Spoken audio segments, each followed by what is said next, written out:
After ordering 65,000 electric vehicles from Polestar in April, Hertz places massive order of 175,000 electric vehicles with GM. Tesla focuses on global battery production at Giga Texas due to tax incentives, all while maintaining the battery production plants at Giga Berlin. Tesla is also borrowing the Autopilot team for the Optimus humanoid robot project. Yeah, so juicy new details and new stuff happening in the EV space. But to put that all into context of Tesla's competition, I've invited my man Lars from BestInTESLA here into the podcast, to the channel.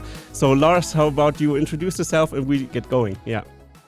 Well, thank you very much, Jan. It's an honor to be on TeslaFix from my little channel, BestInTESLA, that I run, and that is my full-time job right now. So yeah, that's what I do. And I was really looking forward to this interview again because a lot of things happening in the space. But first up, I want to ask you, how was your BestInTESLA North America tour that you had? I wanted to hear something about that and the audience as well. Well, that went really well, I think. It was great fun being there, seeing all the new EVs coming along.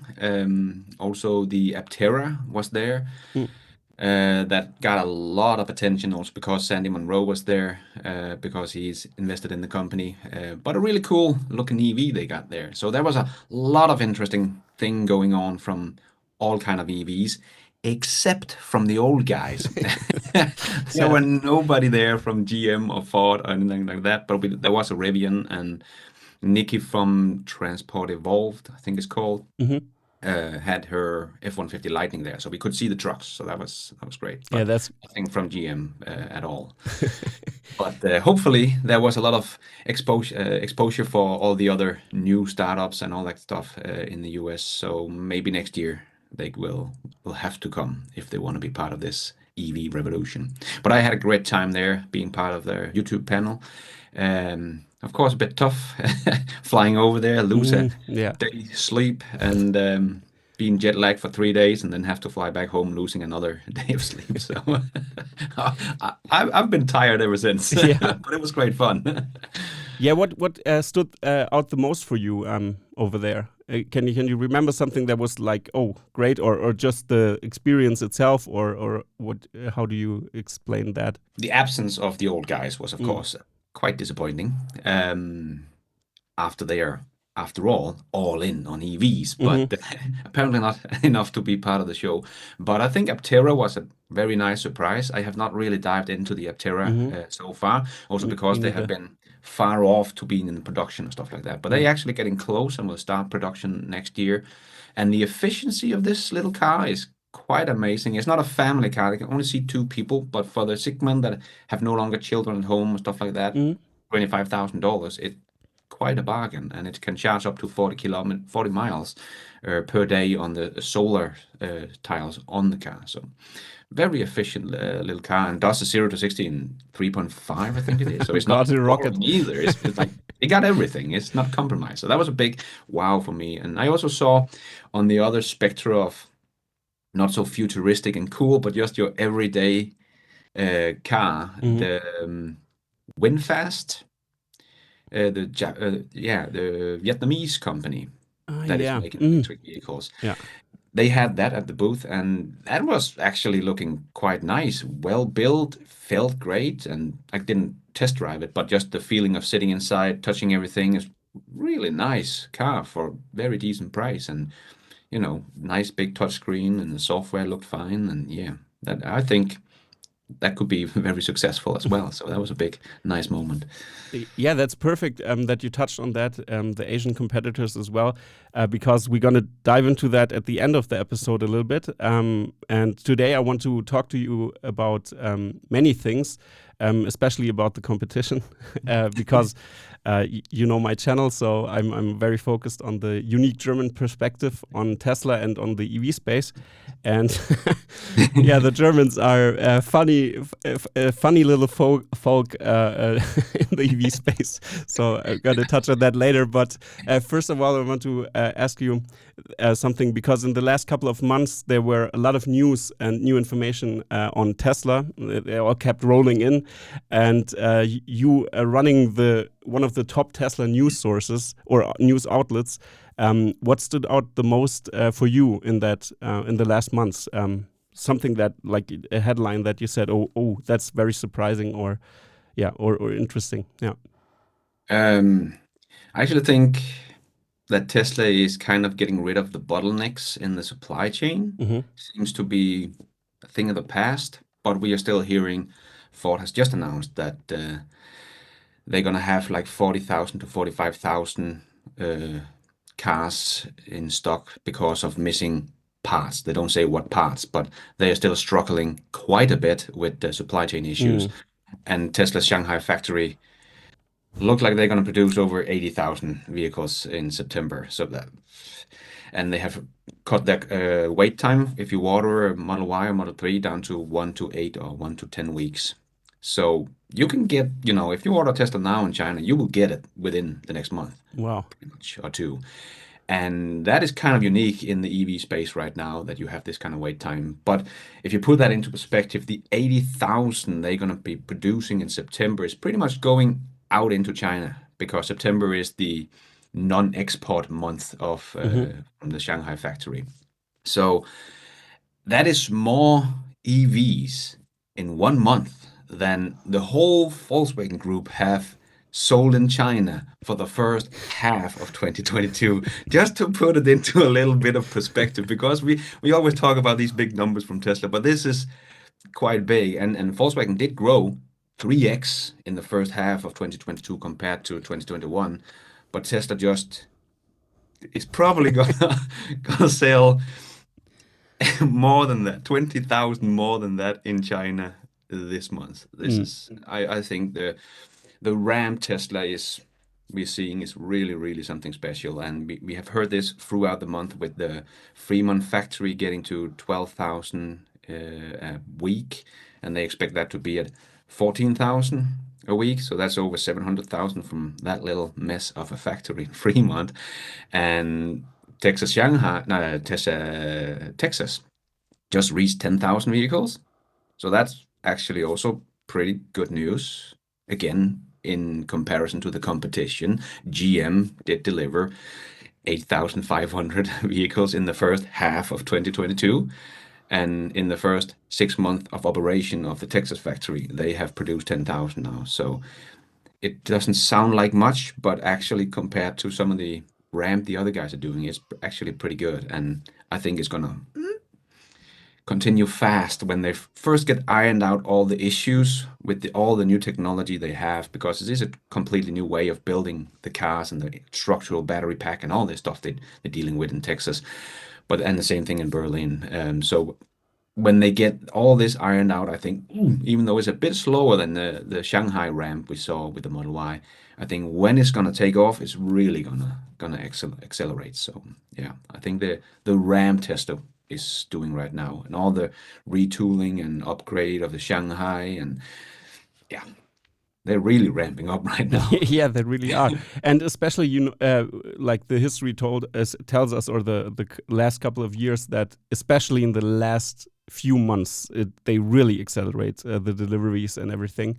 And then they're putting on some extra hours and pushing everything out at the end of the year. So I think we're going to see some, like, a heavy Q4 quarter.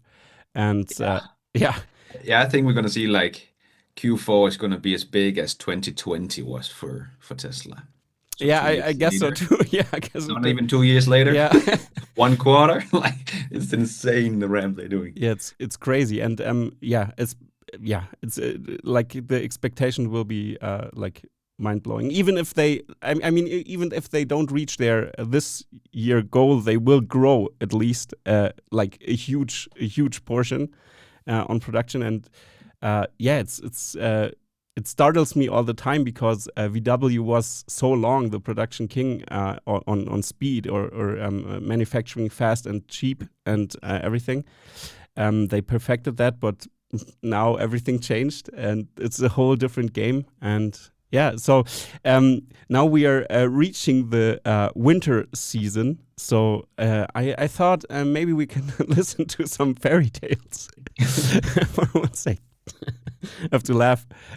Yeah, but yeah, here at TeslaFix, as you know, we want to give a unique German perspective, or I want to give a unique German perspective on Tesla and the auto market. And yeah, I would like to share some quotes of the German car companies. And I just want to hear your thoughts and ideas on those. And yeah, because we like to have fun over here. So, Lars, are you ready? Yep. Okay, let's just start with this one. In 2016, Daimler then CEO Zetsche ruled out investing in battery cell production for EVs, together with other German premium brands, citing a massive overcapacity in the market that has turned cells into a commodity. What do you think about that? I think that's gonna age as bad as they sold their Tesla stock. Yeah, God, yeah. They own like 10% of Tesla once, and saved Tesla. So we have to thank Mercedes for that. Thank you, Daimler. Thank you. Thank you very much. Thanks a lot. Yes. You won't be forget. You're gonna get an honorable mention on a tombstone, maybe. They saved the electric vehicle revolution. Yeah. Oh God. Yeah. But they did some bad moves, like not investing in batteries, and I just think it shows the lack of understanding or willingness. I'm not sure. I have a hard time understanding if you're in the industry that you don't understand this. So for me, it must be a lack of wanting to understand this or trying to postpone the EV revolution.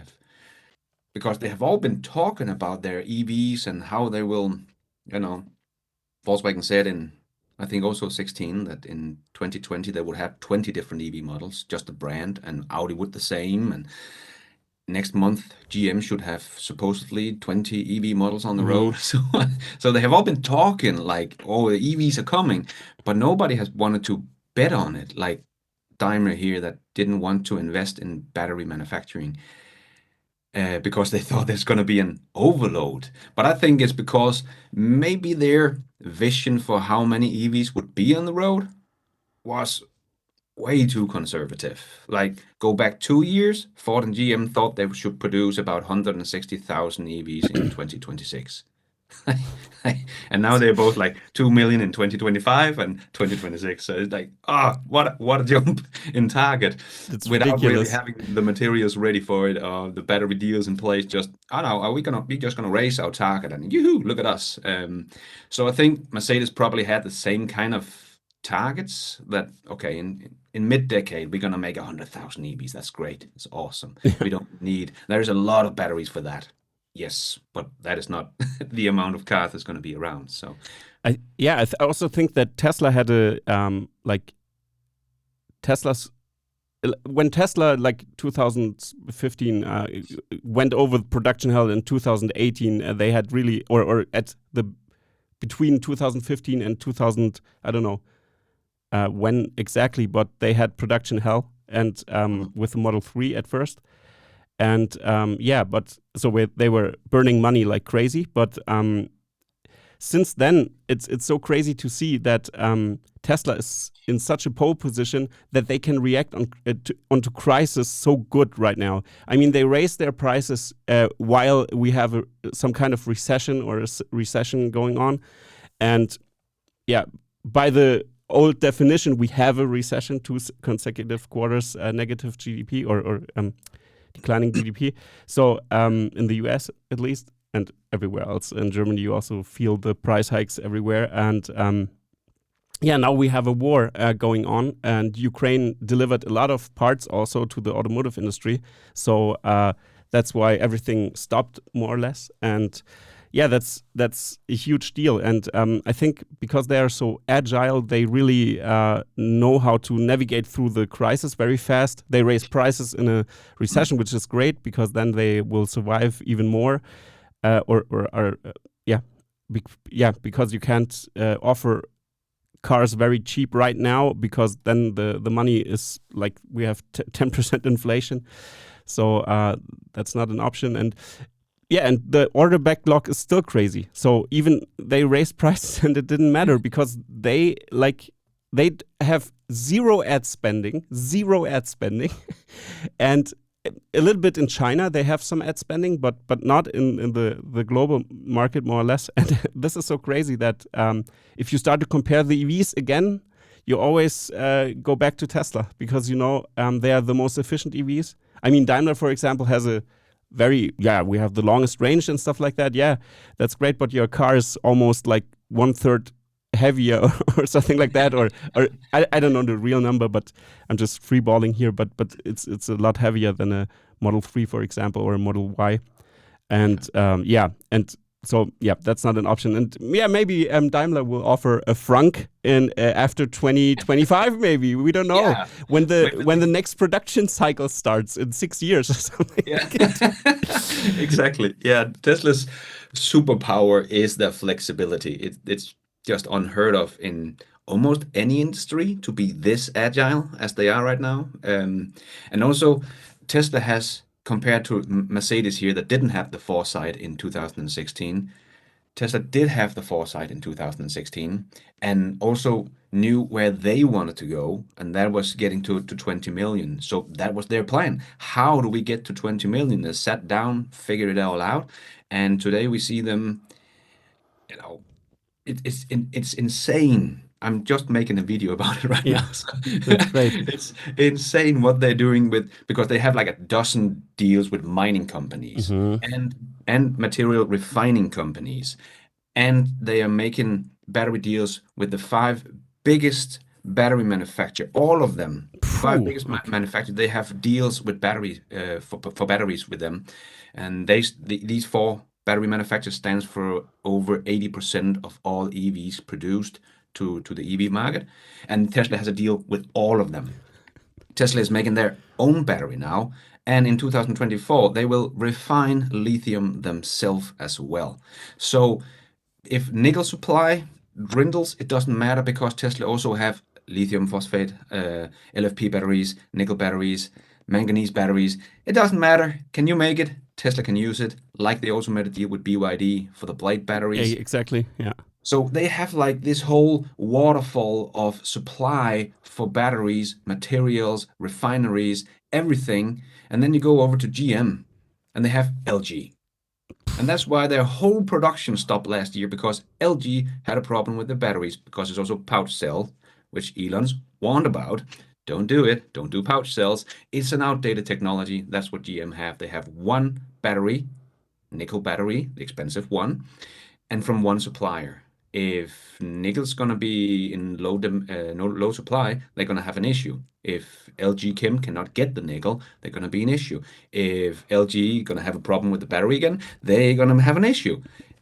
Tesla also use LG and also use nickel, but if those two go down, they still have the biggest battery manufacturer in the world, if CATL. They also have batteries from BYD, Panasonic, Samsung, their own batteries. They are going straight to the mines to get the batteries, because GM also just made a deal with Livent, lithium refinery, I think it is. They are a refining company. So many people have said, oh, they also make a deal with mining companies. No, it's not a mining company. It's a refining company. They produce the nickel we can use in the batteries from the materials from the mines. So they're not doing the same thing. It's not even close. And it's all on paper, as John Lee also talked about, who has been in the mining industry for 20 years, and said most of these guys are buying nickel and batteries on paper. But it's not common within the battery industry for the battery manufacturer to make like a 5-year contract on nickel supply or lithium supply, because they have to wait to see the demand. They're not looking into the future and say, okay, this is going to be the demand. They're going to wait until the orders come in, and then they start to order the nickel and so on. And Tesla doesn't do that. They just order as much nickel and as much lithium as much they can get their hands on. So we're probably going to see supply chain issues on the raw material, because everybody has raised their target like crazy, tenfold, 20-fold in the last 2 years. But it's all on paper.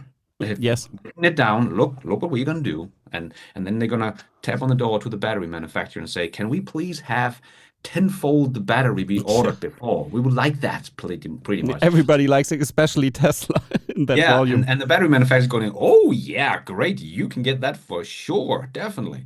And then they go to the mining company and say, "Hey, we're gonna order 10 times more for this one company," and they're gonna be out of material. It's Yeah. just not gonna Oh, happen. sorry, Tesla scooped everything Sorry, up Tesla already. has everything, We can't give any more. We Wow, don't have any more. that's like that's very crazy. That especially because Tesla has such a huge lever, like Mm, crazy, because they have so much money in the war chest also, yeah, and now they're profitable and everything, like, and growing, yeah. especially with the margins of 35% nearly, some margins of some cars, and yeah, Yeah, that's people kind of forget that they built two gigafactories without losing money in the bank. yeah, that's crazy. That's and without, yeah, without I mean They they, still have almost 20 yeah, billion in the bank, right? and their balance sheet is like the credits they used from banks is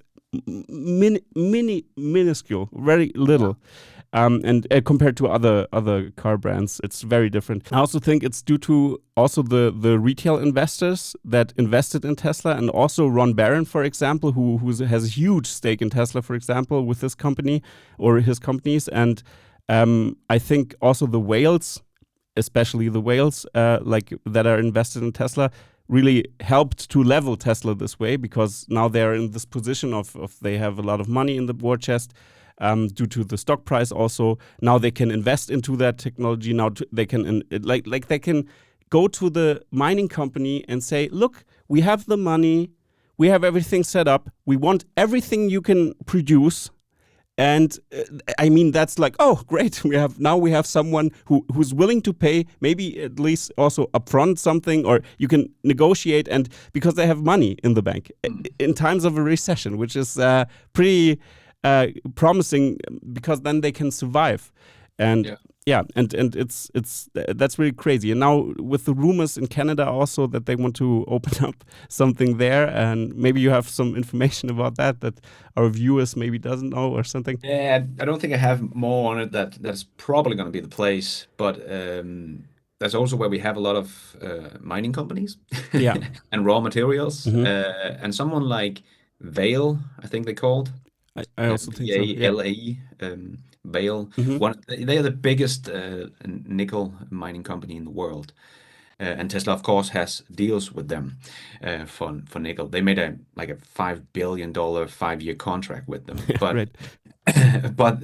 but what I also found very interesting about that, and probably gonna be good for Tesla up there in Canada, where they also have mines for nickel, is that Vale, because the nickel supply is usually something people talk about a lot, that we will not have nickel enough in the world to make all EVs. But we actually do, and pretty much already, but it's just not used Exactly. Yeah. for the battery industry. Right now, Vale, the biggest company in the world with batteries, with mining, use 5% of their nickel goes to the EV market. Only 5%. Hmm. So, and Interesting. in total, it's like 5 to 10% of all nickel goes to the EV market. So if we could get 100%, we would actually have Yeah. way more than enough for the whole car industry to go on lithium-ion batteries along with Hmm. nickel cathodes, and that's not the way it's turning out to go. But anyway, but Whale also said they were going to turn that into 30 to 40% of their nickel supply is going to go to the EV industry. And I talked with John Lee about this, the mining expert, and I asked him, is that because of new mines coming online, or can they open new mines? No, it's just because they're going to reallocate nickel to the EV industry, because that's where the money is right now. Hmm. Yeah.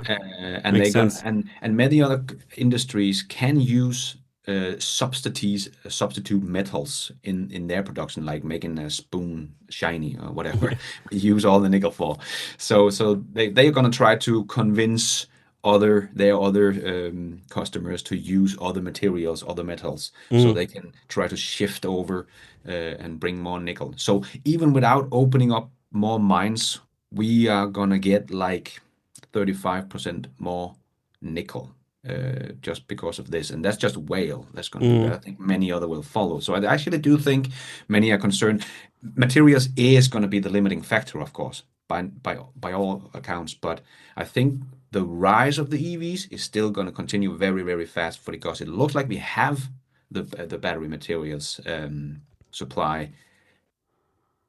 We can't go 60 million tomorrow.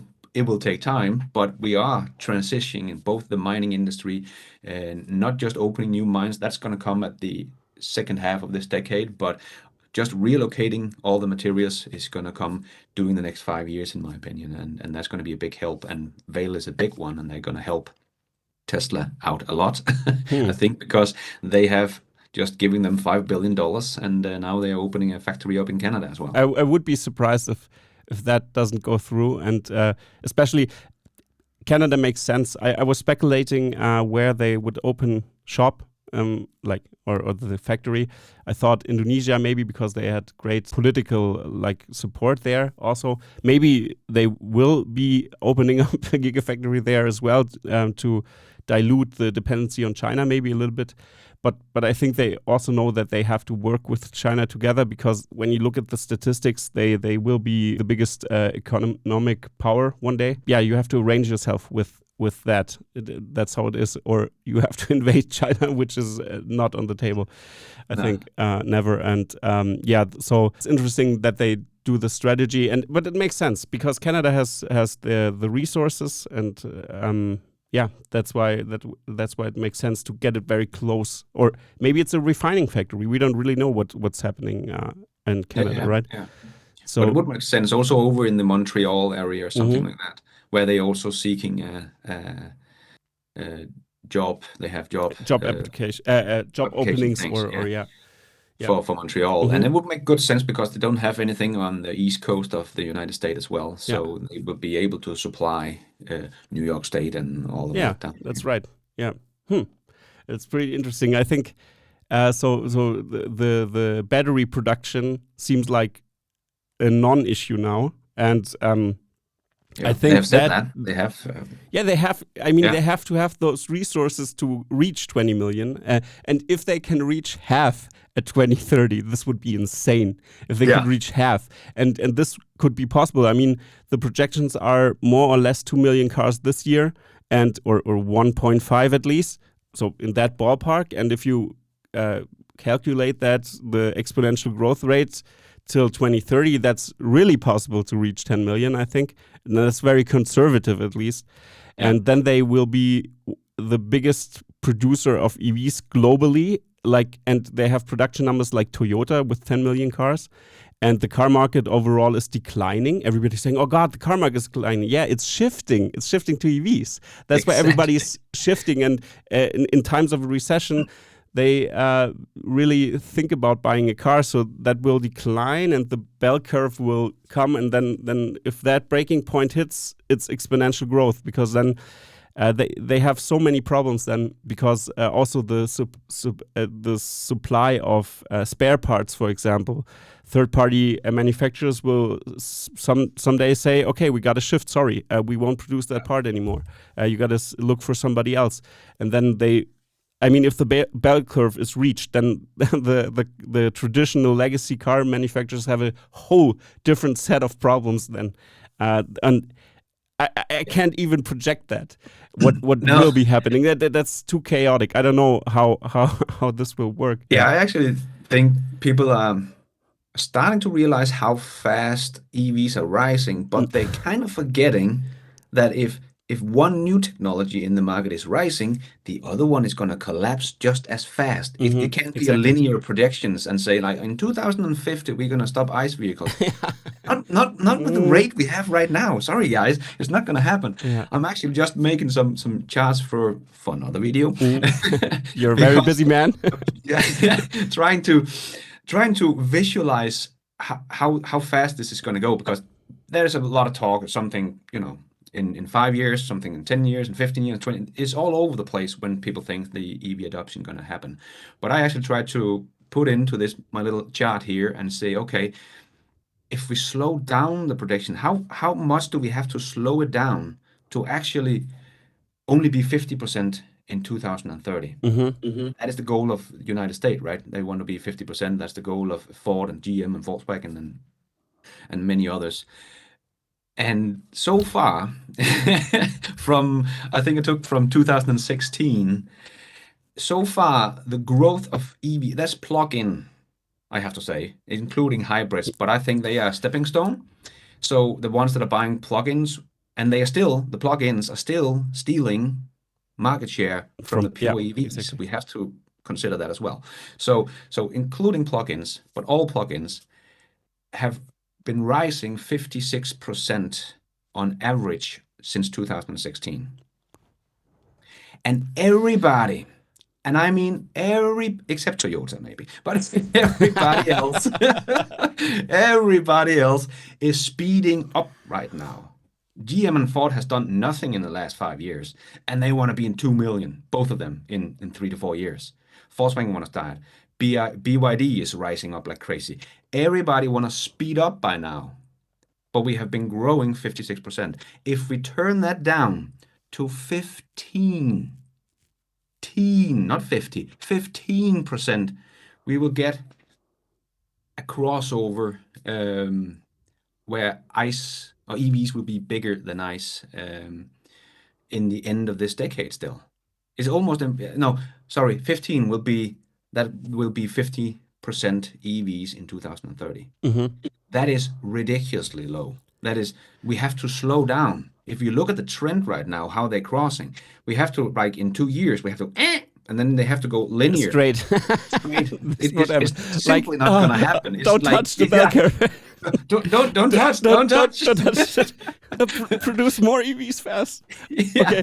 Oh, it's crazy. And if you hear something from BMW Zipse, for example, saying something like ridiculous, like in 2035 we will be having like 50% of our fleet is EV, or no, at 2030, I think. I'm gonna screw up the numbers because I haven't prepared that number, but something is floating around in my head, so take that with a grain of salt. But more or less, they said, okay, at least 2030, they said 50%, and that's pretty late. And their strategy of producing cars for hybrid, for electric, and for the gasoline engine is and hydrogen, e-fuel version for that regard is, in my opinion, idiotic, because then, I mean, you have to manufacture a car for all these 3 scenarios. So that means the weight would be shit. You won't get a frunk, which is still crazy. In a huge SUV, electric SUV, you don't have the frunk. As a customer, I would be standing at BMW and try to lift up the hood all the time and say, where's the frunk? And then just walk out. Where did my bag go? Yeah. And what was interesting, that's a small anecdote because of the frunks. VW opened shop in China also, and with their EV shops and right next to a Tesla. And that's something Darren Jung told me in his interview. He's from Singapore, but he has made a lot of interviews with also Chinese customers, for example.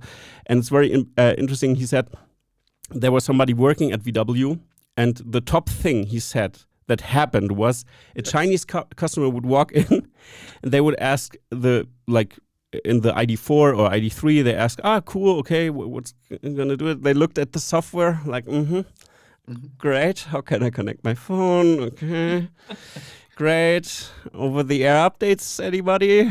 Okay, struggling with that, okay. And then they ask, I was at the Tesla shop, how big is the frunk? And they're like, oh, we don't have a frunk. With closed teeth, like, oh. And he always had to and he said they just walked out and walked straight to the Tesla shop afterwards and just weren't interested anymore. And that's why also the decline, you could see that in the statistics as well. But he had a first-hand employee of VW working at the shop, which was very interesting to hear. So Yeah, the frunk is a huge deal. At least also for me. I would be. I mean, the EQS, for example, has a small side door for the windshield wiper fluid. Yeah. It's like, please do it in front and make a frunk, please. Thank Yeah. you. But that's also due to cable management, I think. I mean, Sandy Monroe also ripped out there was the Mark E, I think, what I saw, and then you could see really like, okay, like the cabling was just crazy. You'd like not efficient. They didn't improve that, and that's because they're the old guys who do the old processes and are it's so hard for them to shift. But that's how technology works. That's how disruption works. It's the risk of death of a company when innovation is accelerating is always getting higher and higher and exponentially, and then suddenly it makes bling and Kodak is gone, for example, or a different company, or Nokia was on the floor for a long time. So now they just do 5G technology and stuff like that. But mobile phone, yeah, they're out of the game. Yeah. Yeah. So yeah, it's crazy. But but I want to still go over the quotes, because now we can talk again a bit on the maybe about the competition. So I'm gonna start my music again. Interview with Audi CEO Duesman at the IAA Munich on September 24th, 2021. He was asked if Audi is the top Tesla hunter. And Duesman replied with, "We come from classic vehicle construction and are far superior to Tesla in that area.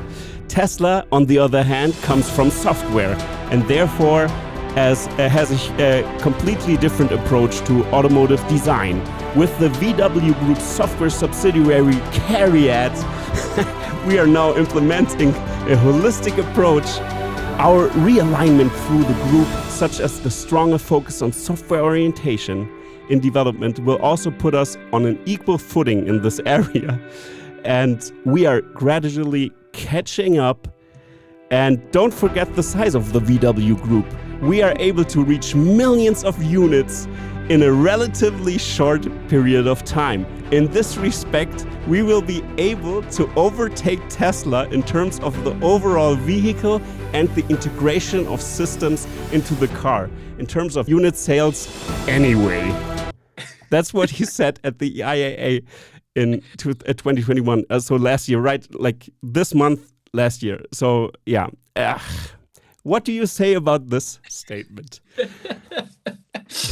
Well, they just fired Herbert Diess, first of all, because that's of the official reason anyway, because of the problems with the CARIAD software, because that has been one big mess. Yeah. They invested $6 billion or 6 billion euros, I can't remember, into CARIAD, and hired like 5,000 software engineers, and oh, here we go. This is one of the most stupid things I've ever heard, because it's not a factory. You can't hire thousands of programmers to solve a problem. But yeah, it just shows you that they don't really understand software. You don't hire 5,000 software engineers and think, whoa, because we have many, we are going to solve this one. And the whole thing about their second version of this software they are making is not compatible with the old one. It's like, oh my freaking God, this is going to be... Yeah, talking about the aftermarket of car sales. If you have oh, it's a 1 point, sorry, I won't buy it because it won't upgrade, and the software is shit. I can't get an update, yeah. In Denmark, actually, the Model 3 has just become the best, got the award for Car of the Year in the used car market. Because of performance and high tech, but because it's updated. If you buy a brand new one, it's the same software. It has the same features. Almost, maybe not the physical one, like heating steering wheels and stuff like that, but the software-wise, it's the same deal. It is. So in the used car market, I think you're definitely right. Who is going to buy an ID3 in the used car market? I won't. You can't update, you know. So yeah, I think this is a very old way of thinking. Also because, as studies have showed, that probably in 2030, 50% of the cost of making an automobile will be software. So to take Tesla's software as a disadvantage. They're just a software company. How is that a disadvantage in this digital shift in the EVs? That is a big advantage. Software is going to be, Herbert said it himself, Herbert Diess, that software is going to be the difference between the differentiator. Yeah. Thank you. Going to be the differentiator for the cars. They're going to be very much the same. They're going to have the same range, same charging speed over time. So it's the software. That's where they're going to differentiate themselves. And many, because they have so bad software, is using Apple CarPlay and Android Auto and so on. So if you buy a Dash here for $20,000 or a BMW for $200,000, it's the same goddamn software you get. That is not a premium for me anyway. I love technology. So for me, I want some unique features, and Tesla is going to give you that, because you can't get Apple CarPlay and Android Auto. And many people are like, oh, you can't get, I'm not going to buy a Tesla then. Well, I have everything you will get with your CarPlay pretty much in my car. It's just Tesla that made it. So it's special, it's unique. And I think that's going to be a very big moat for Tesla going forward, not a disadvantage, as they say. And again, when it comes to production,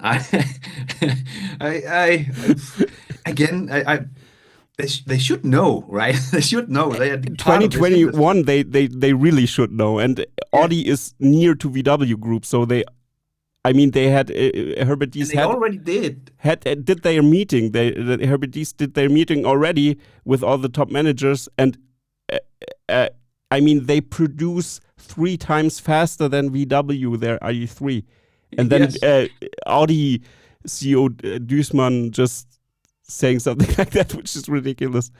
And also, that ID3 that is being built is in the Zwickau factory. As Volkswagen have said themselves, that is their state-of-the-art factory. It doesn't get any better within the Volkswagen Group than that factory, because they are retooled. They spend $1.3 billion retooling. That's a whole other problem, but let's get back to that. Retooling that factory. And it's the best factory they have, and Tesla from 2021 in the Shanghai factory. That's the numbers they have. Like, they take 10 hours, but that's going to be speeding up in Berlin and Austin. So yeah, and they're going to try to catch up to that production speed in 2026. It's just hilarious. And also because he's actually saying what the short sellers said many years ago, and which is insane coming from a guy within the industry, that they can just ramp up like crazy because they have all the factories. Volkswagen has just showed us that old factory, that 100 years old, that should be an asset for them. They had to pay as much as Tesla paid to build pretty much the whole Berlin factory from the ground up, much more efficient factory. So all their factories has to be retooled, refurbished. This is not going to be cheap. Volkswagen has 135 factories that cannot do the job. They can't just build up massively EVs in volume before they have retooled their factories. And it's going to cost maybe $1 billion per factory. The Zwickau factory can only produce 330,000 vehicles. So they have a long way to go. It's like over $100 billion they have to spend to retool their factories. And it took Volkswagen 26 months to retool that one factory. Like, how he can even say this stuff with the knowledge we have today, it's just unbelievable. When Tesla built 2 new factories in less than 26 months, that is going to produce the Berlin factory 500,000 from that first phase. That's another thing. I don't really think the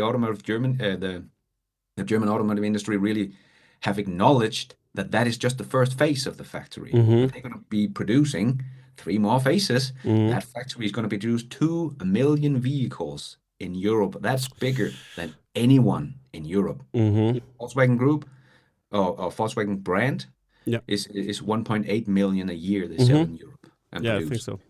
Yeah, so they're going to be the biggest in Europe because of this one factory. That's just insanity. And the same thing with the Texas factory. It's a 1 million plus factory, but it's almost, it's huge. Yeah. That's at least a 2 to 3 million factory. So And yeah, I mean, I forgot his name that is always on your channel.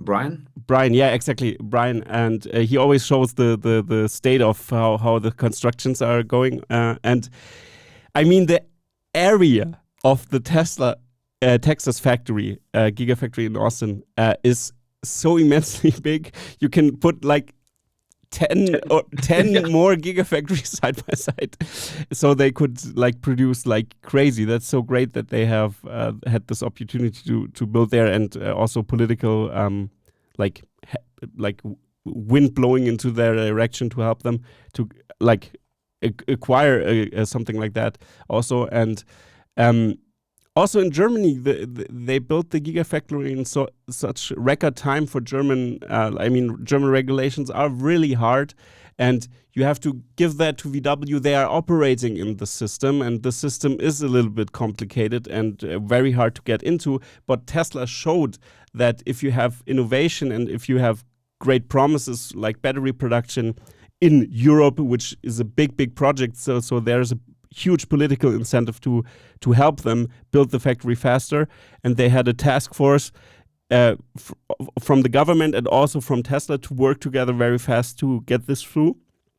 So there was political will to produce to open up the factory. That's why it was super fast for Germany. I mean, we have the BER airport in Berlin, which took a little longer, like 7-8 years, and in that time even the regulation changed, so they had to build stuff again.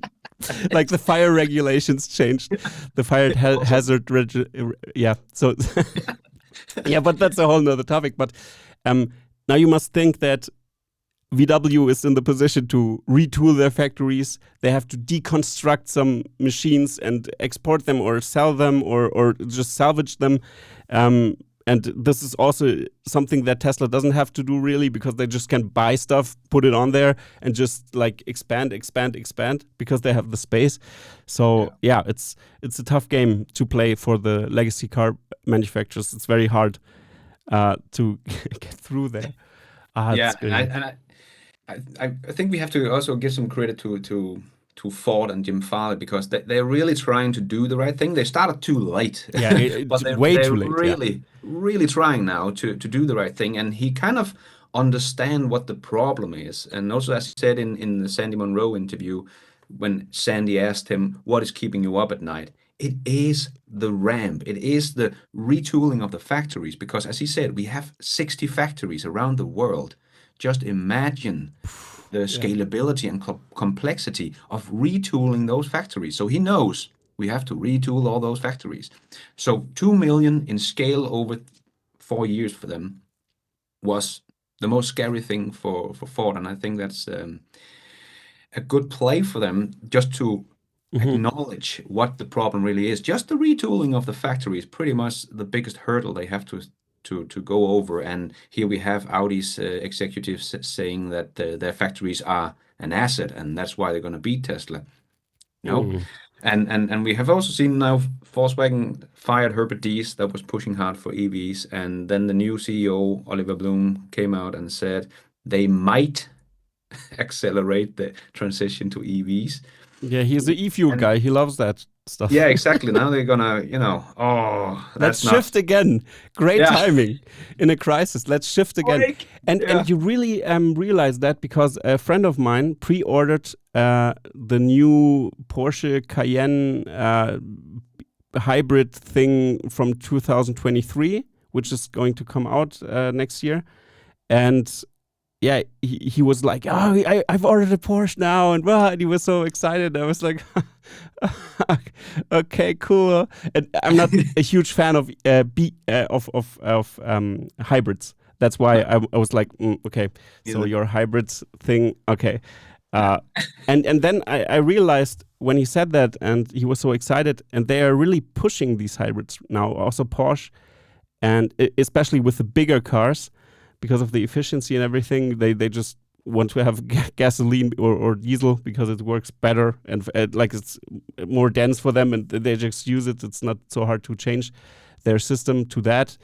And but I realized, okay, they will be pushing like hybrids now, but and it seems like the Taycan is just like a vehicle to show off a little bit, but in reality they want to sell hybrids until 2035 or something, but they didn't get the memo, and that's scary for me. And I hope that, I mean, Porsche really did a good job also with the software integration and stuff like that.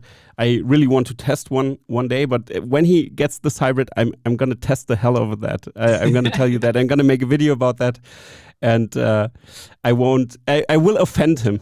I will, with that episode, I will offend them. I won't tell him that it's a negative review, or I don't know. I will be open. If it's a great, if it's efficient, everything, but it's a hybrid. It's a hybrid. Yeah, but I can test the software there. That's something I want to really do. And other friend of mine just bought the new e-tron, and I'm going to test the hell out of that too. That's something on the horizon, but don't pinpoint me on that. It's too early, but I'm going to prepare that. I want to do especially some software car reviews. That's something I want to focus on, because I'm from the design space, and that's, I think for me, it's that is the factor. Is the software good or not? And the rest is just like all EVs could have the same specs in the end, but the software is, like you said, software is the key to everything. And I actually think price is going to be another thing that the Chinese are going to come with. I think we have just seen a good example of the MG4 that has just come out. Mm-hmm. It is pretty much on par with everything with the ID.3. The ID.3 doesn't really beat it on anything, but the MG4 also have vehicle to load, so you can charge stuff up with the car. Yeah. And it seems to have better software. Mm-hmm. But it costs, here in Denmark, it's about $10,000 cheaper than the ID.3. Mm-hmm. Oh, and match it on everything, and even have extra features that the ID.4 does. It also can have a little tow hitch. You can tow 500 kilo with it. You can't do that with the ID.3. Mm-hmm. Not at all. It has a little hook that you can put a bike rack on. That's pretty much it. But here you have an extra tow hitch. So it beats the ID.3, but are $10,000 cheaper. Mm-hmm. In the UK, fully charged showed it was £10,000 cheaper. I think, and they have just shipped 10,000 of these to go out to about 20 countries, and next year they expect to be in 100 countries. And the Volkswagen Group is kind of eating their own sales. Mm-hmm. And everybody have been talking about the competition is coming for Tesla, but what it's showing now is the competition came for everybody else, including themselves. Yeah. The ID.3 doesn't sell as good as it did in the beginning. Yeah, and the Audi e-tron doesn't sell as good as it did. The I-Pace is almost gone. You know, the Jaguar is going down in sales like crazy. So all the Tesla killers is going down in sales, and Mercedes Tesla killers, the EQC, is actually being killed. So it killed itself. Yeah, it even killed itself. The Tesla killer killed itself. It had such killer instinct, it killed itself. Yeah, it had to kill something, right? Yeah. God damn it, we can't kill the Teslas. Let's kill our own car. We're gonna kill ourselves. Yeah. But also the Volkswagen Group has the Cupra Born. Mm-hmm. Yeah, I think it's Cupra is formerly Seat. Seat, exactly. They're the EV there, the Cupra Born, and I have a friend who's bought one, and it actually, I think it looks better than the ID.3, but it's pretty much just an ID.3 in disguise. Mm-hmm. And a little extra features. You can get massage in the seats and stuff like that. So I think it's actually a better deal than the ID.3. Okay. Yeah. Because the ID.3 here in Denmark, it will depend on the country, but the versions we can get here in Denmark, the ID.3 is $7,000 to $8,000 more expensive than the Cupra. Mm-hmm. I'm like, I would take the Cupra any day. Yeah. So, and that is also a Volkswagen brand, Volkswagen Group's car. Yeah. That are eating the sales of their own cars. Exactly. Together with the Chinese coming, and all the competition we see, even the little Renault Zoe that has been the king in Yeah. Europe for many years, is a shadow of its former self, where Tesla is just rising, rising, rising, rising, Yeah. and all the other Tesla killers are slowing down in sales because of all the competition from themselves, and everybody else is coming in. But Tesla is just still going up, Yeah, and it's the best-selling brand in Europe right now. it's crazy. And if you look at the brand, how's it called? The brand loyalty charts, for example, everything is declining besides Tesla. For example, it's growing because the chart just shows how what car did you own before and what car are you willing to get now or shifting to. And most of them said, yeah, I'm going to go with Tesla now and just shift, even if it's more expensive. And that's very interesting. So and people who switched stay in that lane after that because they experienced Tesla. So the brand loyalty will be more and more a huge topic for the next coming years. And to see, especially people who already own an EV, will they shift back and forth? And I also talked with a family quite recently who just the husband works for the car industry somehow, so he gets he has a throughput of cars, and he tested many cars, and they have a Model Y and a Model 3 right now, and that's what they use. And they had a Model S before that, and they just shifted from Audi to they had the e-tron before, and then they just switched, and then they never came back, and just shift their Teslas all the time and said, yeah, in the secondary market we can just sell it again and we have more money to buy the next car and stuff like that. I'm like, yeah, great. It sounds so much like Apple to me, because the iPhones, for example, resell way higher because it's more expensive, but you get more, it's more valuable, the phone itself, and the software is so superb in comparison that many Android users will be aggressive now and hate me and unsubscribe. Please don't unsubscribe. Android has also great features, but in terms of reselling, it's just the resale market valued very high, and even if the price will decline, I think the secondary market will always be good for Tesla. I think for a long period of time until they catch up with themselves, with production numbers and stuff like that. Yeah, especially because they get so many software updates. It's not like the Jaguar I-Pace. In my opinion, I had never tested it, but it actually seems like a very good EV. If you drove that one, you will probably be in love with that one, and it had been able to do software updates since 2018. So that was, wow, Jaguar, they get it, now they're coming. And then they got a couple of updates in the beginning to fix some bugs with the software, and in the last 3 years, nothing. Like, okay, you can do software update, but you don't make software update because you have 50 software companies making different software for different parts of the car. So it's a nightmare to make a software update to these cars, and this is also what Volkswagen is struggling with. That is exactly a problem, making a software update, because if something is changed over here with that software company that controls this part of the car, they have to make sure that all the other 10 software programs in the car doesn't mess up now and can talk to each other and all this. Tesla doesn't. One program, they just send it out. Somebody comes with an idea to Elon on Twitter, 2 weeks later, we have that feature, And the feature is even called after the person who said it. Yeah, exactly. The Joe mode. Yeah.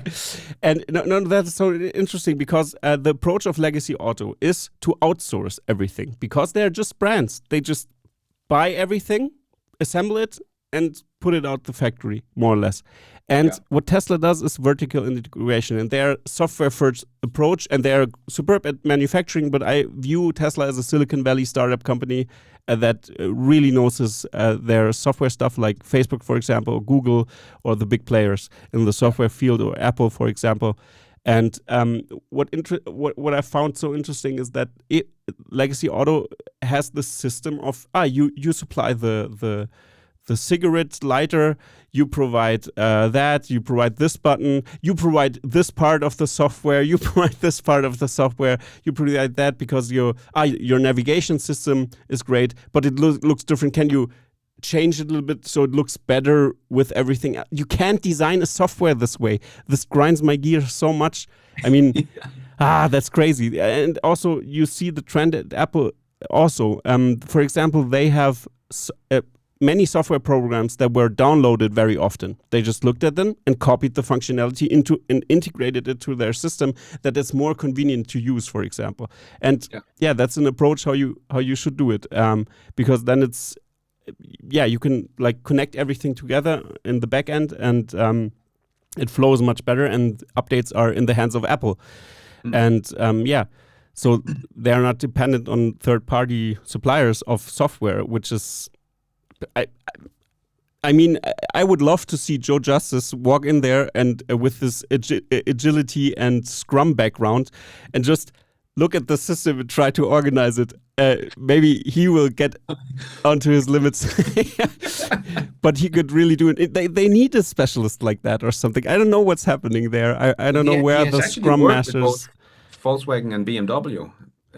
He has worked with them and tried to teach them Agile. But as he says, there's Agile, and then there's Tesla. Tesla is so far beyond Agile because they make changes every day. And Agile is like you make or Scrum or whatever you use. You make a sprint doing a week or a month, and then you change something. If Volkswagen and the other guys can do that, that would be amazing. That would be a tenfold in how fast they are.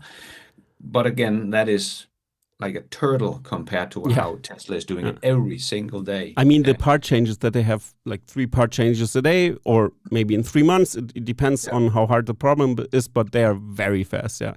I actually saw what his name, Ryan Shaw, I think his name is. Ryan Shaw, Yeah, a big YouTuber on Tesla as well. And he just bought a new Model Y. He got one of the very early ones and had a lot of trouble with it, and the seat was not aligned. That was a lot of trouble. It was one of the first built ones. So, and this is also what I think is going to become a big surprise for the German auto industry, because that is how people think of Tesla, or many do. That don't know Tesla, that they're poor build quality. Exactly. But then Ryan Shaw has just bought a brand new Tesla Model Y, and he was blown away. As he said, it was like, because it was the same car. So he didn't expect to be that wowed by the car, because it's the same car, just a new model. But how it handled and how it drew and the noise reduction and everything was just perfect build. And he said it was one of the best cars he's ever driven. And the other one, he said he had a hard time taking his friends out to it because he was embarrassed because of the tough or stiff drive or something it had because of the suspension or whatever it was. But now it's the best car he has ever driven. That's a 2.5-year-old car. It's changed completely in 2.5 years. Like the ID.3 that came out 2 years ago is still the exact same ID.3 that comes off the production line today. So the speed of Tesla and the innovation they have done in production is so underrated that it's insane. And they are right now, as Sandy Monroe, the car expert of car experts. So you can take our opinion with a grain of salt, but you probably don't know more, whoever you are, than Sandy Monroe. And he says this is one of the best built car in the world right now. This is the car to get. Yeah, and from the German perspective, we Germans are so focused on the detail in the car. That's the perfectionistic culture we have. And something like that, the Model Y that rolled out to Ryan at first, for example, would be unacceptable. They wouldn't even roll that from the line, for example. But Tesla is in this special spot of ramping up so fast, so they have to catch up with quality control, but sometimes they lag behind. And I think the Giga Berlin factory and the China factory especially also, because Chinese are also very good in quality control right now. Before that, the Germans were the kings in that, but that shifted already. But the German engineers are very good. I mean, the VW, for example, has experts who close the door all day and listen to the sound and stuff like that, because they hyper-optimize their cars to a degree where it's so perfectionistic. And that's why it's so hard for them to shift, because the technology is different. The quality is maybe different at first, like at Tesla, because it will be like that if you ramp up production as fast. But we need this production ramp so fast. And it's better that customers like pump it out, but then some customers have trouble. But I think the the level of anger won't break the customer in that sense that he won't come back to Tesla because there aren't really alternatives. So he's forced more or less to deal with those problems. And you have to say there are some ridiculous problems with Tesla, like panel gaps or something like that. But this will be changing, I think. If they are at ramped up, then the quality control will get better and stuff like that, like you said, or like in that example. So I think that will change also, yeah.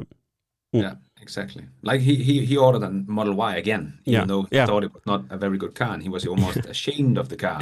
Now he buys a new one. So because there is no alternative to get the car, and then he was so pleasantly surprised about how good the build quality has become from Tesla. Yeah, I think at Tesla it's like you are an early adopter, and with all the caveats you have with an early adoption, some things don't work, some stuff. Even the beta of the FSD beta, it works super great, and then some people have phantom braking, but the rest said, 4 hours, no intervention, great drive, super astonished, and it's like a hate-love relationship with FSD, but that will be gradually better. I mean, that's really crazy. But I wanted to add one quote again, while we add it, to have a little bit funnier again. Also, because I want to cover Audi a little bit more, because on my channel I haven't talked about Audi that much. So I'm going to tell you a quote from the Audi CEO, Markus Duesmann, again. And on February the 3rd of 2022, the DPA reported, that was this year at the beginning, he said, Duesmann wants to bring an autonomous driving electric car to market by 2025. The Optimus project is intended to be kind of a Tesla hunter. Ooh. Yeah, then again. But we heard some reports that the FSD program or the autonomy program of Audi is not in a good state. I would say the Optimus project is also a little bit lacking behind. It's a mess. But what's your opinion on that quote while we're talking about FSD? Well, this is a topic where I'm probably one of the most bullish on full self-driving. And maybe I'm going to be very wrong, but I'm actually in the boat with Elon Musk here, that I think they're going to be solving it by the end of this year, or very early next year. Not having it approved or anything, but I think the cars can do it, because as you just saw, there was this 5-hour drive with no intervention from, I think it was downtown LA out to the that's SpaceX so crazy. The downtown stuff is so, when I look at that, that's the most complex stuff. And then I imagine Mercedes with their drive pilot, and I'm like, no chance, this won't work. I mean, it would be so dangerous to drive with the Mercedes. But before that, they just disable everything and say, no, in this area, we can drive at this area if there's no construction site, please. The sun is shining and wind it's from too low. The back. And Cancel everything. Have to be take over. They won't replace, they won't take out the wheel anytime soon, I have to say that, Yeah. No, but I really think... where I became really bullish on Tesla's full self-driving compared to pretty much everything else out there was when Elon Musk finally realized that we have to solve AI. It's real world AI vision that we have to solve. Because then it became an AI program. Instead of trying to sit and program or teach the car you can go outside this map we have created, and you have to... What the others are doing is not scalable, in my opinion. What Cruise and Waymo are doing with their geofencing the whole area, you can't map the whole area, the whole world. It's just not feasible. So they can probably do some business in cities like they're doing right now. Yeah, they're not profitable right now, but hopefully they will be at some point. But Tesla's are trying to solve AI, and AI has always learned in an exponential curve, and that is the problem for Elon Musk through the years, because he has seen this exponential growth, and he's Yeah. like, oh yeah, Tomorrow. next year, on 2 weeks, we're gonna have it, Yeah. you know. In a And few then hours. and then they reach the local maximum, Yeah. which means that they start tapering off Mm-hmm. and not exponential anymore, and like that, damn, and then they start over again, and then it starts exploding again, and then he's like, oh, next year, and then start tapering off, like, damn it. Damn it. But as he says now, they haven't seen any local maximum. They think they have solved it. So now it's only a question of how fast is this exponential curve. Yeah. And as we can see with the progress, just from a couple of months, suddenly can do something crazy new. Also the chuck turn, we Yeah. have seen where they have to go out over 4 lanes into the middle, and then the 4 lanes more on the other way. Like James Dumont, or what his last name, I can't Yeah. remember. Dumont, I think, or Yeah, I don't know. AI expert, We gotta very butcher the knowledgeable name. Yeah. man. He said, like, I can't remember, half a year ago or something like that, maybe the beginning of the year or something, that if they could make that chuck turn, that would be, his mind would be blown. And then 6 months later, like, boom, fixed, done. It Yeah. can do it now. Like, Jesus Christ. And when they do release the note for the program, we can also see that even now it is still learning, like, okay, now it's 48% better at this, and 36% better at this, and 40% better at this. So it's not like it's not getting better anymore. It is still like taking off like a Yeah. rocket. It's still learning. There are no local maximum or tapering off right now. It is still learning crazy fast, and they just added 60,000 more beta testers. So now they have 160,000 instead of 100. Like, That's crazy. like that, they have 60,000 extra cars collecting data with their beta program, and Waymo have a couple of hundred cars. It's not even comparable. And when we're talking about AI and learning, it is all about collecting data and teaching the car how to drive. And Tesla is the only one that's doing this in a scalable solution. Yeah. And they hope to be at 1 million beta testers by the end of the year, because they're going to open it up to everybody in the US when when it's going to be it's going to shoot up like crazy. And the others are trying to get to level 4, and I don't think Tesla even bothers with this. I don't Yeah. think they're going to go for a level They 3, just level jump 4. like to the finish They're line. going for the end goal. They're Yeah. going for the full self-driving car. And I think that's also why people are getting confused, and some are putting them last because they look at the car we have in the driveway and say, that's not a very good drive assist system, even though I think it's pretty good on the highway. It can almost drive itself. But they still think, oh, it's just a level 2 drive assist. Or Because 2 they don't plus, look at level the 2 plus beta or something. Yeah. program, and then there are a lot of thought about the beta program only showing when it does mistake. But that's the whole point of a beta program. It have to make mistakes so it can learn from those mistakes. And they have 160,000 cars now learning from all these mistakes very, very rapidly. And it seems like Dojo Computer is online, or some part of it anyway, because they have also increased the amount of data they can put through. So Yeah, great. Yeah. it is all just exponential growth. And one key thing that Tesla has that the other full self-driving companies doesn't have is production. If Waymo or Cruise solve Yeah, it exactly. tomorrow, they still have to build a fleet of vehicles. It's going to take years for them. Even if they solve it at the same time at Tesla can flip a switch and they have 3 million self-driving cars on the street. They always have to adapt their sensors and everything to the car they are having. For example, the Bolt or something. Yeah. And Tesla can produce a car right now for $36,000. Yeah. And the other Has the to pay. Yeah. I have seen cost $250,000 for the Waymo cars, right? Like, Crazy. it's not even comparable. And they can't scale up as fast because they don't have the production. Tesla exactly. can just decide if they want to say, okay, we're not going to sell to customers anymore. It's probably going to be a long time off, but in theory, they could, and just take these 2 million cars next year and say, okay, half of them are going to be full self-driving taxis. We're just going to put on as taxis. Boom, 1 year, they're going to have as many taxis on the road as the whole taxi system in the fleet in the world. Yeah, It's exactly. like insane. With the flip of a they can switch, do it. and then overnight, your Tesla is an appreciating asset. It already is because of the resale value, but Yeah. You know what I mean? When you can, you're sleeping, your car's laying there for 8 hours, you go to lunch, it's sitting there 2 hours and stuff like that. If you have let that drive around,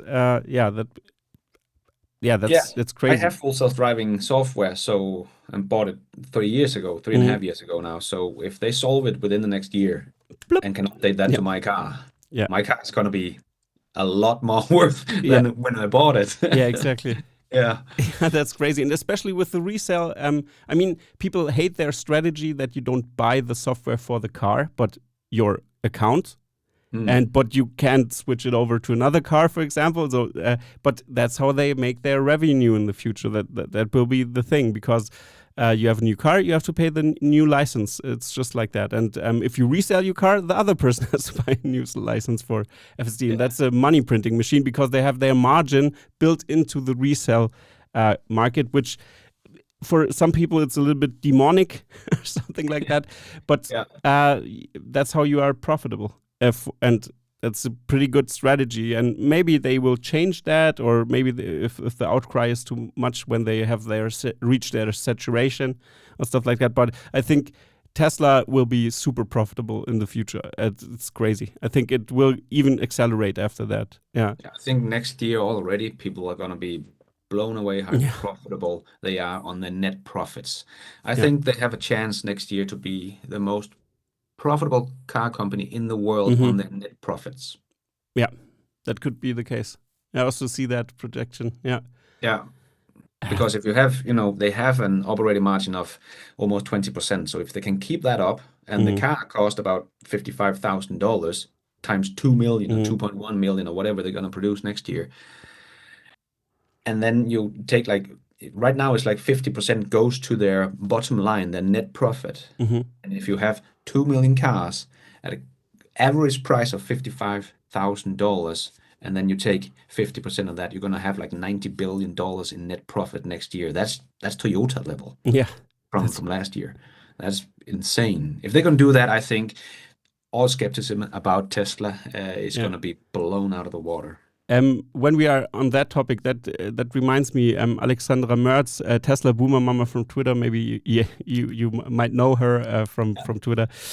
She always saying that, oh, revalue Tesla already, or to the big financial houses, because they are focusing on models. They are like, how many different models do you have? But they don't get how that works. How many models does Apple has? Will have Think exactly. about that. Like, What saved Apple back in yeah, 1997? exactly. They Like deleted focusing, 70% of their focus, portfolio. focus, focus on the key products. For example, I mean, if they built the Cybertruck platform, yeah, it's simple for them to make a van, for example, because it has the weight limitations are better than and stuff like that, and or maybe like people can. Like a Sprinter or something, like the Mercedes Sprinter is also very popular for transit and stuff like that. But that's just the beginning. They will be making stuff like that, but that's not what you should focus about. Focus on the margins. Focus on the production. About the profitability of the company. For example, if they reach Toyota levels with that small amount of production numbers, like 2 million or 5 million, maybe, that's crazy. And yeah, they will be. They will be in every They're so category just late with for the one party, model. but that's good for the investors. I might be buying some Tesla stock again soon. Who knows? It's Yeah. dirt cheap right now, in my opinion. No financial advice at the moment. Very important Yeah. to say that. Yeah, but yeah, that's crazy. I have to say another quote from Steve Ballmer, the former Ooh. Microsoft CEO from 2007. There's no chance that the iPhone is going to get any significant market share. No No chance. chance. This is so funny. Yeah, I love that quote. Yeah. And I mean, this no chance at the end is topping it off with a cherry. Almost, Yeah, it's the cherry on top. Because in my opinion, I don't know how you see it, but in my opinion, that's what's happening right now. They see the numbers, and now the train is just driving past them, and they're like, "Oh God, we really fucked up." Yeah. yeah. Yeah, it was because like when Apple started making the iPhone and it was very expensive and Ballmer also said, like, it's the most expensive phone you could ever buy. But they are, and they were at some point, Apple sat on 100% of the profit of the smartphone industry because the others were not yet making profit. Just as we see with Tesla right now, they are pretty much sitting on 100% of the profit of the entire EV industry. BYD might be there a little bit, but maybe not without incentive from the Chinese government. I'm not quite sure. I haven't dived too deep into that. But they are the only one that because Ford has been out saying that they are no longer making any money on their Ford Mach-E, so they're definitely not making any money on their F-150 Lightning with much bigger batteries, and they are great trucks, but they're just not profitable. And I think that's also a big miss for many companies when, like GM, that they're going to come up with a $30,000, I can't remember the name of it. Anyway, next year. There was something I can't remember either. I can't remember. But anyway, sure, Tesla can make a $10,000 EV if they wanted to, lose about $26,000 on every single car. It's all about the profits, and Tesla is still sitting on almost 100% of the profit of the entire EV industry. That's right, yeah. It's exactly a copy of what happened with Apple. Exactly a copy. Yeah, that's so huge, and I think in Germany we have this culture where we are a little bit, or the people working at the automotive industry, they are so proud and so like it's like they project their patriotism onto the automotive industry, because in Germany we don't really have this big patriotism like in USA, for example. That's very special there that they are so patriotic, more or less, but it declined also. But you know what I mean. In Europe, we are not as patriotic, I would say, and but that's interesting, and that will bite them into their own ass at last. And I think they have to. That's why I was so frustrated when they decided to kick Herbert Diess out of VW, for example, or as a consultant, but he gets paid. Yeah, great. Another thing on the balance sheet that has to go out.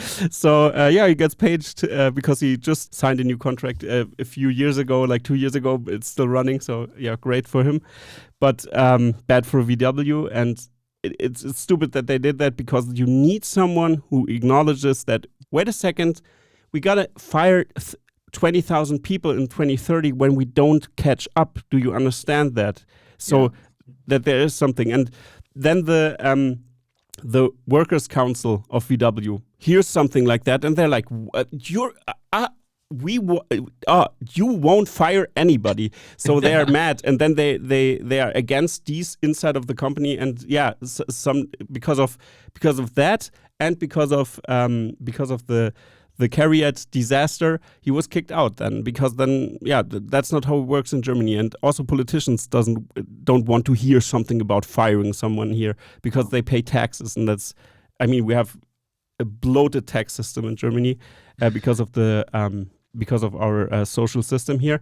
But that will bite them in the ass, I think, in the long run. Because what Herbert was just trying to say is, if we don't catch up, he's right. He's going to fire much more than what's the alternative? That the state has to step in and pay everybody just for 10 years, and then they're left off again eventually in the long run. Volkswagen is aiming for 50% on global scale of EVs in 2030.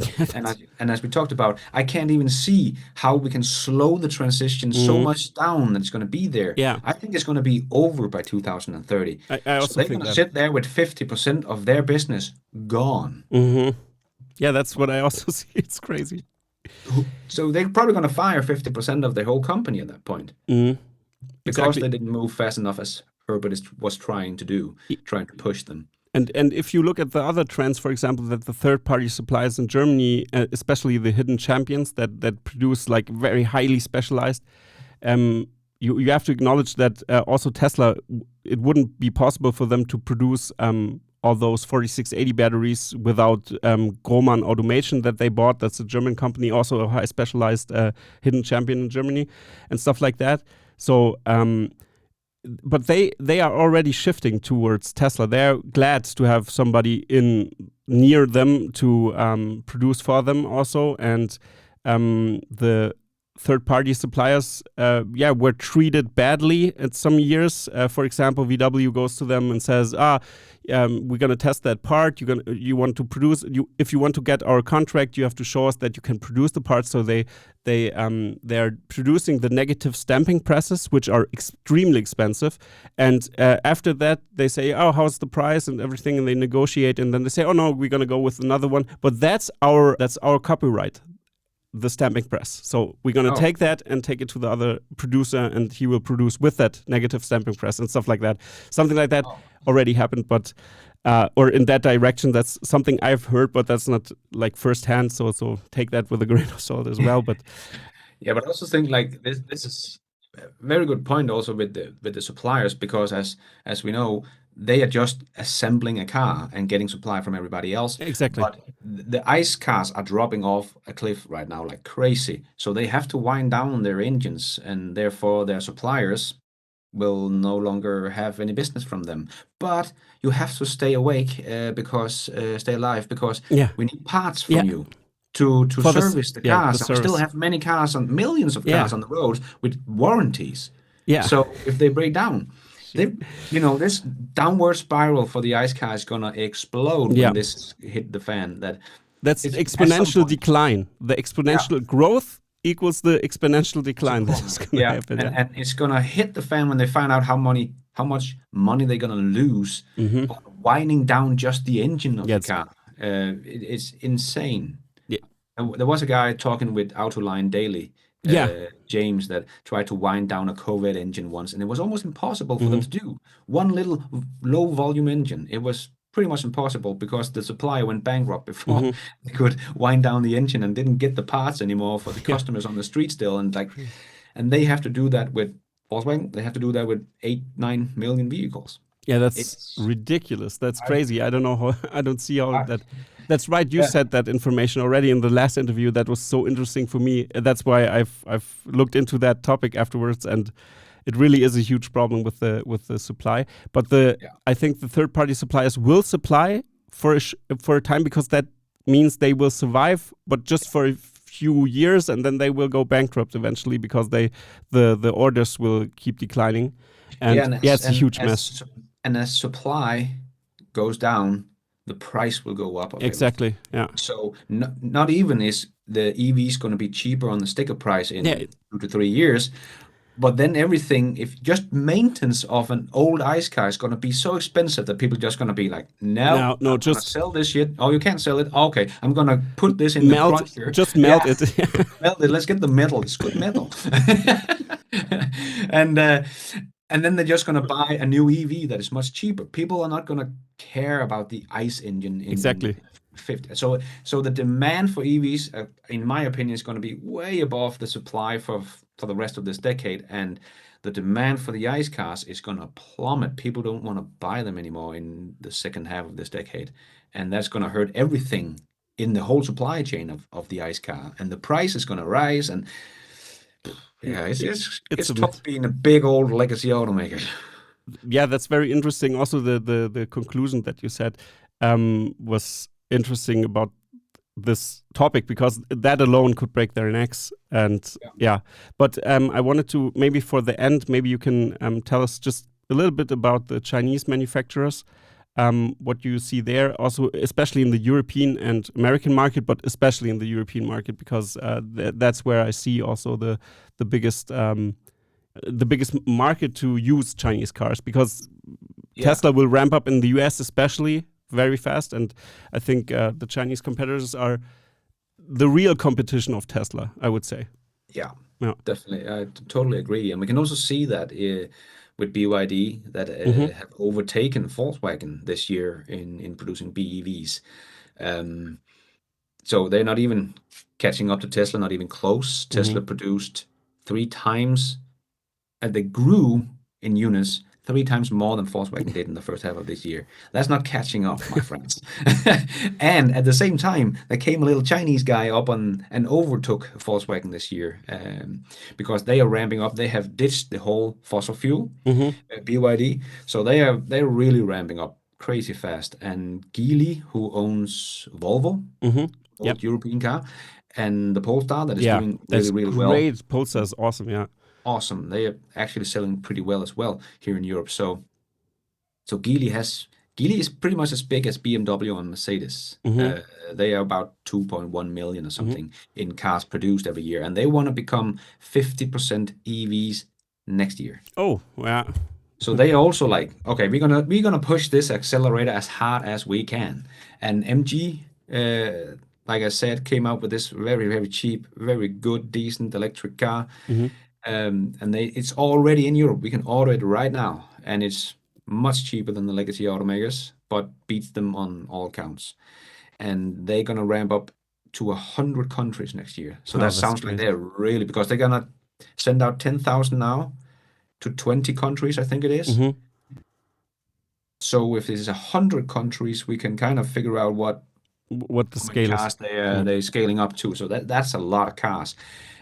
So I think the Chinese are really ramping up, as we can see. The first half of 2022, 26% was new energy vehicles, right? They jump from 10 to 26. They are Yeah. more than doubling it every year, and it's only take two doubling from here to be over 100%. Exactly. So they are really ramping up fast, and they have the batteries. Everybody else is buying materials from China to make the batteries right now. Yeah, So I that's think the Chinese, because they're gonna come with the much anticipated that everybody's talking about. I just want a cheap EV. Yeah. Well, Yeah, they're gonna coming now. get They're it cheap. coming now. Yeah. They're coming now. They're coming from China. They Yeah. already have them in China, like a $10,000 EV. But I think the MG4 is a really good example of, here you don't go on compromises like you usually do with a cheap. You can get a cheap EV here in Europe, like the Dacia Spring, I think it's called. It's actually selling pretty well, but it has like 150 kilometers of range. I can't remember. It's nothing and can charge 50 kilowatt or something. So it's not a very good EV, but it's a cheap EV. But MG4 is a good EV and an affordable EV. We are not down to the very affordable yet. I think it's about 30. It will be about 30,000 pound in the UK. So it's a good, decent family car and a good, decent price. But I think the next wave from China is going to be the more affordable one, like the BYD Dolphin. It's probably going to be $25,000 or something in Europe. Then we're really talking some mass volume market. And I think when that point is reached, I think because Tesla is working on their robotaxi right now, and they will be having a great prototype, I think, in the next couple of years. Like, that's my prediction. Like, I always put some years on the timelines just to be safe. And but the thing is, if China's or the Chinese brands start to get into the market with their cheap EVs, then Tesla would just flip a switch, put in a steering wheel, and just sell their robotaxi platform vehicles for 25,000 euros. I think dollars. in 2024, when they plan to produce the robotaxi, I think that's going to be a robotaxi platform and also that $25,000 exactly. platform. That's what I also be the same car, but they are so flexible. I think they are flexible in that way that they just like think, okay, are we producing a robotaxi? Oh, I see that people there is a market for people buying a small car still. Let's just put in the steering wheel in the production. Yeah, so I think they plan that this ahead. Yeah. Yeah, I think they're going to build this into the design of the car. Exactly. See, okay, we can just remove this tick, and the steering wheel is gone, and then we're going to rotate or whatever. They can have two production lines or whatever. I think it's going to be crazy. So I think the Chinese are going to come with the cheap, affordable EVs for everybody within the next couple of years. And you see that in the statistics. For example, here I have a report that the Skoda Dealer Association head Pekrun said, looking at the registration figures gives the impression that the premium brands have a higher priority in the VW group. That means they produce the premium segment, but we also see in the statistic in the premium segments, the Model 3, the Model Y, the Model X, the Model S are always more or less leading. And then, so that means at first Tesla is taking over the premium segment in the EV space, and this will exponentially grow with ramping up of production. After that, the Chinese will step in and just sell cheap EVs as crazy. And if that happens, Tesla will shift into their strategy to produce the $25,000 car, which is already in the pipeline, and they just have to flip a switch and just sell it. And all with the margin in the back of their head. And they are so competitive because they have the software, at least, and in the end. So it's hard to get rid of Tesla. So my question is, for the end of this episode, what do you think the global margin of Tesla will be in, let's say, 2035 or 2040 even? How do you see that on the horizon? How many, what's the market share of the, if we take the utility cars aside for like transportation and stuff like that, but only the consumer cars, what do you think the market share would be, the Chinese brands and also Tesla? Just a speculation, like just a sparkly number that has no weight or something. Yeah. I think they're gonna be like 20-25% of the entire market of new car sales, because I think they will hit their 20 million target, because they have everything down now. They can pretty much, even though they don't just copy paste, but they can just copy paste the Texas factory, like boop, bloop, bloop, bloop, and they have the money to do it. So it's not even a financial thing. We have to talk, can they even do that? No, they can do that. It's not even an issue. But they will, of course, innovate on the factory. So the next factory will be even better. And I have speculated about, the next factory is going to be for their robo-taxi $25,000 car and can build 4 million in a year. That's my speculation. I think even though Elon is saying they're going to be making 1.5 to 2 million per gigafactories. Well, maybe that's also a good idea to spread it out a little bit, to not be so dependent on one factory. But anyway, I think they have everything in place, and as Tesla said, I think last year, they're not going to be battery constrained long term, but they have been battery constrained for the last couple of years, and has just now said that they're no longer battery constrained. Exactly, that's a huge deal. All the batteries they need for their cars, and their battery storage systems as they need right now, because they can't produce anymore. So now they have to ramp up. So I don't think we're going to see Tesla being battery constrained anymore at all. Maybe the 4680 cells a little bit, because semi-truck is coming and eating a lot of batteries, but they still have to ramp that one up. So I think the battery is going to keep up with the ramp of the big boy trucks. So I think they have everything in place. Now it's just about scaling up. That's pretty much it. They have everything else. They of course going to innovate, but if they didn't, they still have everything in place to just scale up like crazy. So I think they're going to hit the 20 million cars, because the others are moving too slow and therefore not stopping Tesla. If you want to stop Tesla, you have to move faster and saturate the market. So it's all 100% EVs. Then we have the winners and the losers of the game. We can see, like we have right now in the ICE market, we have Volvo. They are 700,000 units a year. Why can't they grow to 1 million as Tesla is doing right now? Because they have found their place in the ICE market. Before they are 100% EVs, they cannot grow, because that's the new market. So they have to do this, which Tesla doesn't. They can just grow. But that's the other guys. Yeah, sorry to interrupt, but that's why the strategy of having Polestar is such a good idea, to bet everything on that also. And if they shift, they just put everything into Polestar at least, and Volvo can die or something like that. It wouldn't make a difference. The spin-off thing is probably the only way, like Ford is doing with Mobile E. It's not, but I think that's how it's going to go. Good approach. Blue is going to die, and Mobile E is going to hopefully survive for them. But they're going to be a much smaller company, in my opinion, because because I also did a talk at the Fully Charged live show with Brian and Dr. Know It All. Link in the description over here. Link in the description. But where we talked about what does it take to beat Tesla by 2035, as we're talking about right now.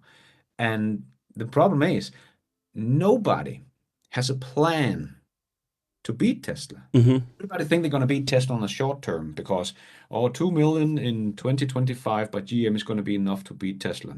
No, they're going to be at 2 million next year. But anyway, they only have a target of being 100% EVs in 2035, for example. That means that GM will if they don't shrink too much in size, be 6 million EVs by 2035. So they don't have a plan for 20 million EVs, but Tesla does. Nobody else has a plan like that. So they have not been making all the deals, making all the supply chain, ramping up, making the whole math of this, but Tesla has. So in my opinion, it doesn't matter if they make it in 2030 or 32 or 33 or 35 for that matter. As long as the EV market is not saturated, they can just continue to grow. And with the pace we see with Tesla right now, they should be very, very possible to get there by 2030. Yeah. And that would be like, 20% of the market. As it is right now, it's hard to say what the market's going to be in 15 years, how big it's going to be. If it's still going to be like 65 million, or it's going to raise to 75 million or go down to 60 million, who knows. But I think 20-25% to Tesla, and I think the Chinese automakers is going to go in and grab a big piece of the rest of the pie there. Also because if they are all trying to get to 100% EVs by 2030, all legacy automakers, almost Mercedes is trying to get there by 2030, so that's great. But most of the big boys are saying 2035 or 40, where they will be 100% EV. Not Toyota, so there is going to be a lot of up for grabs for Toyota's market share. So I think China is going to do what the Japanese did in the 70s. Exactly. Come in with the affordable EV. But this time it's different, because in the past, Germany did the German car manufacturers did a great job to shield their market with their quality. But this time it's not like this. I think this time it's the story ends differently. Yeah.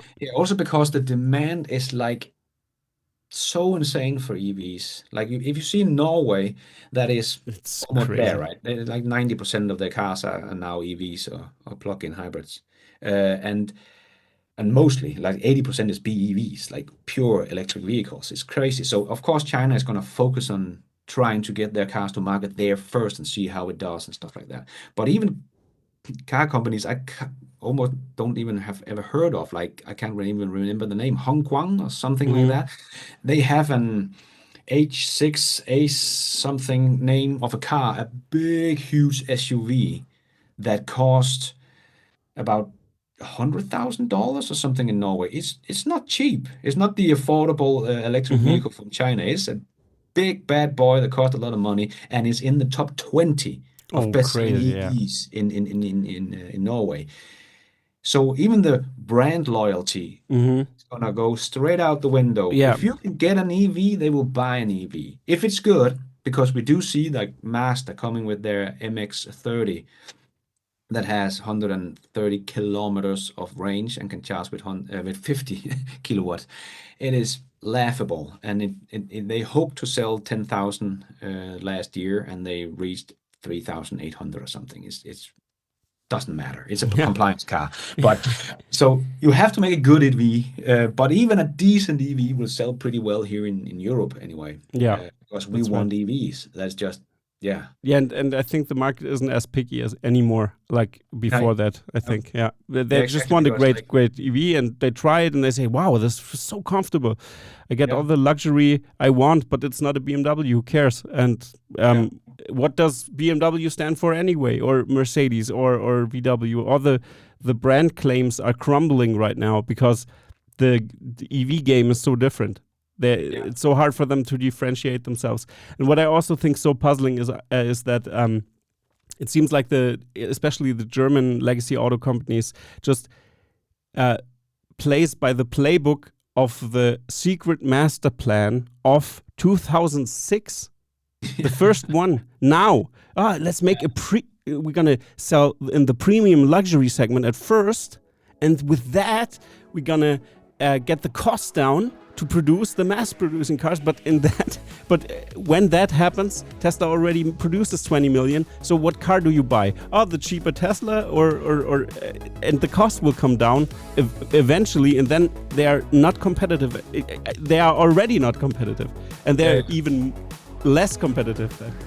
So yeah, that's so crazy. So thank you, Lars, for being on this episode, because you gave a great insight, especially also the Chinese market, because I don't really talk as much about them right now at first, because I have to catch up with all the information coming out. But that's great that you elaborated that in this episode a little bit, and it's always a pleasure to have you on. So to everybody who didn't subscribe to Lars with my 800 subscriber channel here, I think everybody knows Lars if you're on my channel, but if you're new to the channel, please consider subscribing to my channel, and especially to Lars's channel, which is a great channel. He uploads more regularly as me, but maybe I reach some numbers that I could do that more episodes here, but time will tell. But subscribe to Lars over here, and thank you to have you on, Lars. And if there's something you have to say in the end, you just can say it. Maybe something you have to plug. Thank you very much for having me, and it's always a pleasure talking with you and getting my little TeslaFix. Yeah, TeslaFix.